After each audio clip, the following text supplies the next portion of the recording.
Aujourd'hui, j'ai vu Nocturnal Animals. Do you ever feel like your life has turned into something you never intended? Le film. Nocturnal Animals, ce film sorti en 2016, scénarisé et réalisé par Tom Ford avec Amy Adams, Jake Gyllenhaal, Michael Shannon et Aaron Taylor-Johnson en tant qu'acteurs principaux.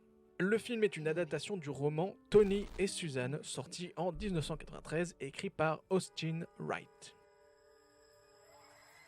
L'histoire. L'histoire raconte la vie de Suzanne Morrow. Suzanne Morrow est une galeriste qui trouve que sa vie est vraiment morne. L'art qu'elle met en avant dans sa galerie est consensuel, sa vie de tous les jours est routinière et l'homme avec qui elle partage sa vie n'est jamais là. Un beau jour, elle recevra de la part de son ex-mari, Edward Sheffield, un manuscrit écrit par ce même ex-mari. Edward veut donc que son ex-femme soit la toute première à lire ce manuscrit. Du coup, mise en abîme, histoire dans l'histoire, le film nous raconte l'histoire que raconte le manuscrit qui est lu par Suzanne. La suite résidera essentiellement en cela, les événements du manuscrit faisant écho à des passages importants, du moins marquants, de la vie de Suzanne. Le récit du manuscrit raconte la vie de Tony Hastings, père de famille, emmenant sa femme et sa fille en vacances dans quelques contrées du Texas. Sur la route, ils se feront agresser par une bande de vauriens. Ces vauriens iront jusqu'à enlever la femme et la fille de Tony. Tony retrouvera sa femme et sa fille dans le désert texan sur un canapé rouge, nu, battu et violé. Tony demandera l'aide du shérif Bobby Hounds pour mettre la main sur ses vauriens. Le shérif, atteint d'un cancer, annonce à Tony qu'il n'en a plus rien à foutre, qu'il est trop vieux pour ses conneries, et que si jamais il tombe sur ses sacs à merde, il leur donne aucune autre ouverture que de bouffer la poussière ardente du Texas,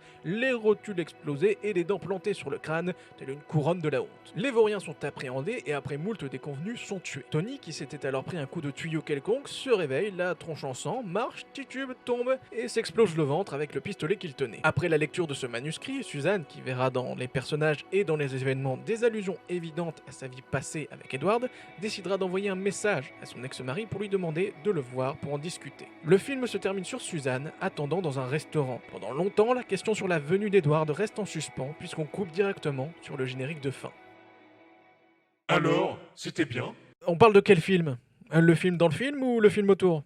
Non, parce que vraiment, trop de choses à dire, quoi. Donc, est-ce que c'était bien? Oui, c'est bien fait. Mais est-ce que c'était bien? Là, on peut développer. Les points positifs. Pour une raison qui m'échappe, j'ai l'impression que le Texas, pour les Américains, c'est un peu comme la Bretagne chez nous. Alors attention, on se calme, hein, c'est pas de la moquerie ou quoi que ce soit. Écoutez ce que j'ai à dire, vous allez comprendre. La Bretagne, c'est un bain à folklore. Son étroite relation avec la Grande-Bretagne au fil de l'histoire a dû faire en sorte que le mythe, la croyance, l'étrange prennent une place particulière dans la culture. Je pense que le désert texan a plus ou moins la même particularité. Le Texas, c'est un nid à histoire. Du coup, vous l'aurez deviné, la partie la plus intéressante, autant visuellement qu'émotionnellement, c'est l'histoire dans l'histoire, le manuscrit. Toute cette recherche de cet homme désespéré qui, de par sa lâcheté, voit les corps souillés de sa femme et de sa fille, laissés intentionnellement sur un canapé rouge dans le vide aride et désertique, tout ça, ça vous prend aux tripes. On a envie que les chiens qui ont fait ça soient retrouvés et qu'on leur fasse subir un sort plus horrible que la mort. De plus, la photographie arrive à retranscrire avec une certaine justesse ce décalage évident entre le désarroi de cet homme, frêle, face à l'adversité. Jake Gyllenhaal est tout à son avantage dans ce film et prend un parti de jouer le rôle de cet homme faible face à la vie, face à sa propre vie. Et pourtant, le physique du monsieur laisse penser le contraire. Jake Gyllenhaal incarne ici avec justesse le rôle qu'on lui a attribué. Il en va de même pour Michael Shannon, un Michael Shannon de haute voltige qui nous offre ici un shérif désabusé de tout. En un regard, Michael arrive à transmettre l'idée que le personnage, shérif au Texas, en a déjà vu des choses dégueulasses. Cette dernière affaire en date, qui sera la dernière de sa carrière, c'est une énième immondice dont seul l'humain est capable, certes, mais c'est pas pour autant que ça doit rester impuni. Et on peut en dire de même de Aaron Taylor-Johnson, cutéreux ultimement dégueulasse, autant dans ses agissements que dans sa mentalité. Un travail de gestuelle remarquable pour cet acteur est à noter. La mise en abîme et les retours au réel sont, à défaut d'être transcendants, au moins subtils. En effet, comme vous le savez, il s'agit ici du personnage de Suzanne qui lit le manuscrit de son ex-mari. Un ex-mari qui a pris 20 ans de sa vie pour écrire un roman où il y retranscrit toute la douleur que lui a fait la perte de sa femme, etc. Les échos entre le passé commun de Suzanne et d'Edward et les événements du manuscrit sont donc intrinsèquement liés et il aurait été idiot d'éluder cette partie importante de l'histoire. Ça aurait été idiot de ne pas user du média cinématographique pour trouver des moyens de retranscrire cet effet ping-pong. Et si parfois il y a des scènes qui font office de préfiguration pour le spectateur et qui sont, comme je le disais, subtiles et parfois intéressantes, d'autres fois, c'est juste du ressort de la transition. Les points négatifs. Bon, on va pas y aller par quatre chemins, le film et toute l'ambition qu'il porte s'apparentent à un écran de fumée. Une espèce de brouillard. Pour comprendre l'entièreté de ce que je veux développer, apprenons-en un peu plus sur Tom Ford, le réalisateur. Selon l'internet, Monsieur Tom Ford était, avant d'être réalisateur, un styliste. Non seulement ça, mais il faut savoir aussi qu'avant Nocturnal Animals, Tom Ford n'a réalisé qu'un seul autre film, A Single Man.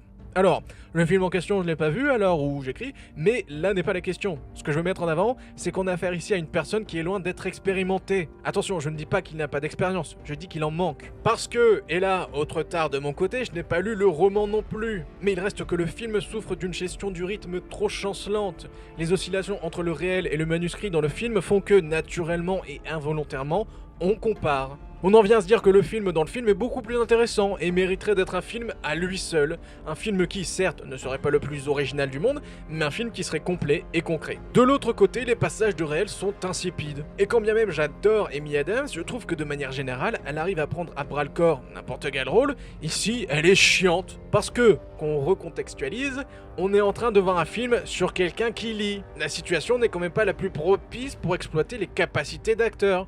Donc je ne dis pas qu'elle ne joue pas bien ici, je dis qu'on s'en fout de voir quelqu'un qui lit. Et si ce n'était que ça, on ajoute à cette double temporalité et spatio-temporalité des autres séquences de flashback qui peuvent occurrer dans le désordre. Et rien de concret ne nous fait comprendre qu'on passe d'une temporalité à l'autre. Pourquoi? Parce que la réalisation, la direction photo et la mise en scène et la mise en contexte, bah ça se travaille. Donc oui, je dis complètement que le projet qu'a entrepris Tom Ford ici était trop gros pour ses capacités.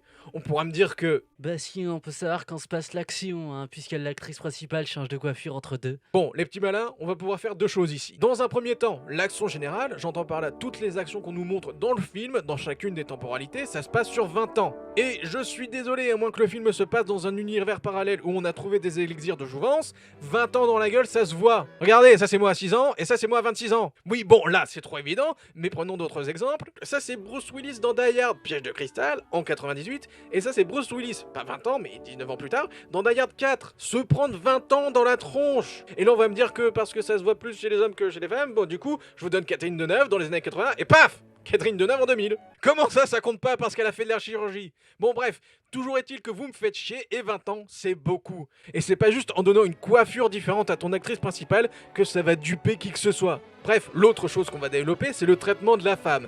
La femme, enfin, principalement Suzanne, le personnage de Amy Adams est plate. Ce personnage n'a aucune profondeur, autant dans son développement tout au long du récit, rappelons qu'elle ne fait que lire pendant tout le film, et autant dans son développement physique. Elle a les cheveux raides, elle n'a aucune profondeur dans les vêtements qu'elle porte, lorsqu'elle se maquille, on dirait une adolescente qui vient de découvrir la trousse à maquillage de maman, elle réagit peu ou prou au fait que son mari soit autant distant avec elle, bref, c'est un bloc. Ce qui m'amène à une réflexion, l'interrogation sur la scène d'introduction. Bon, pour des raisons évidentes que je vais vous appeler, je ne peux pas vous montrer ces images. La scène d'introduction nous montre pendant 3 bonnes minutes une pléthore de femmes obèses et nues qui dansent au ralenti. Les plis et les replis de leur corps sont filmés sous tous les angles, elles ondulent et il faut le dire, c'est assez déroutant. C'est déroutant dans le sens où cette scène n'a aucun écho avec le reste du film, sauf si on prend en compte la réflexion suivante.